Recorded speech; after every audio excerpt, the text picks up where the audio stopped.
ہمارے پاس جب لوگ آتے ہیں اور وہ داخل طریقت ہوتے ہیں تو ہم جو بنیادی چیزیں ان کو بتاتے ہیں تو ان میں سے ایک چیز یہ لازمی بتاتے ہیں کہ رزق پاک نہیں ہوگا تو باطن روشن نہیں ہوگا. یہ بنیادی بات ہے.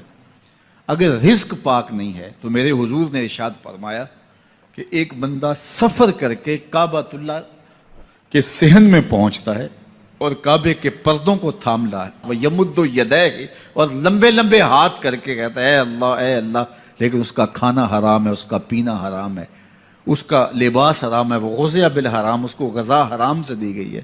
میرے حضور نے فرمایا اس کی کوئی دعا قبول نہیں ہوگی.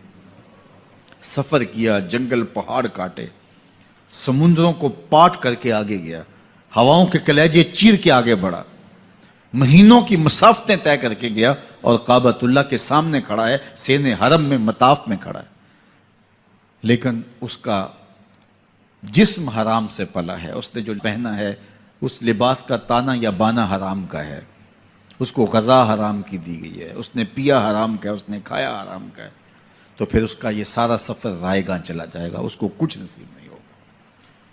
تو سب سے پہلی شرط اس عنوان سے عقل حلال ہے.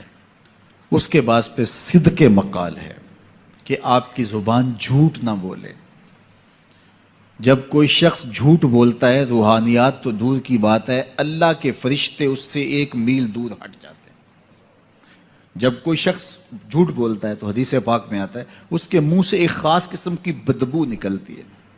اس بدبو کو ہم نہیں سونگھ پاتے لیکن فرشتے سونگھ لیتے ہیں, چونکہ فرشتے انتہائی حساس مخلوق ہے اور وہ جھوٹ کی وجہ سے نکلنے والی بدبو کو سونگھتے ہیں. اللہ نے حضرت امام اعظم امام ابو حنیفہ رضی اللہ تعالیٰ عنہ کو یہ بصیرت عطا کی تھی اور یہ باطنی نظر بخشی تھی کہ جب کوئی شخص وضو کرتا تھا تو اس کے وضو کے پانی سے پہچان لیتے تھے کہ یہ کس گناہ کا مجرم ہے. جب بندہ وضو کرتا ہے تو وضو سے ہاتھوں کے گناہ جھڑتے ہیں, منہ کے گناہ جھڑتے ہیں, تو وہ وضو کے پانی سے اس بات کو محسوس کرتے تھے. اللہ نے ان کو وہ بصیرت عطا کی تھی, لیکن انہوں نے اللہ کی بارگاہ میں عرض کی مالک مجھ سے یہ چیز چھین لے, یہ چیز مجھے نہیں چاہیے. لوگوں کے بارے میں جو ہے وہ ایسا گمان پھر پیدا ہوتا ہے. تو فرشتوں کو اللہ نے وہ حساس جو ہے وہ پاکیزہ وجود دیا, اور ان کی حس ایسی ہے کہ وہ بدبو جو انسان بولتا ہے اور لفظوں سے جو اثرات نکلتے ہیں وہ محسوس کرتے ہیں. تو جب کوئی شخص جھوٹ بولتا ہے تو اس کے جسم سے, اس کی زبان سے جھوٹ کے ساتھ بدبو نکلتی ہے. اللہ کے فرشتے 1 میل دور تک پیچھے ہٹ جاتے ہیں. تو مجھے بتائیے جو شخص جھوٹ بولتا ہو کیا اسے کوئی روحانی مرتبہ مل سکتا ہے؟ یہ سوچا بھی نہیں جا سکتا, یہ امکانات سے ہی نہیں ہے. اللہ کے محبوب علیہ السلام سے پوچھا گیا کہ حضور کوئی مسلمان کوئی مومن کیا بزدل ہو سکتا ہے؟ فرمایا نہیں, وہ بہادر ہوتا ہے, لیکن ہو سکتا ہے کبھی اس سے بزدلی بھی سرزد ہو جائے. انسانی کمزوری ہے, کبھی انسان بہت طاقت میں ہوتا ہے, کبھی انسان کمزور بھی پڑ جاتا ہے. فرمایا ہو سکتا ہے کبھی اس سے ہو بھی جائے. پھر پوچھا کہ بخل کر سکتا ہے؟ فرمایا نہیں, مومن سخی ہوتا ہے لیکن ہو سکتا ہے کبھی اس سے بخل بھی ہو جائے.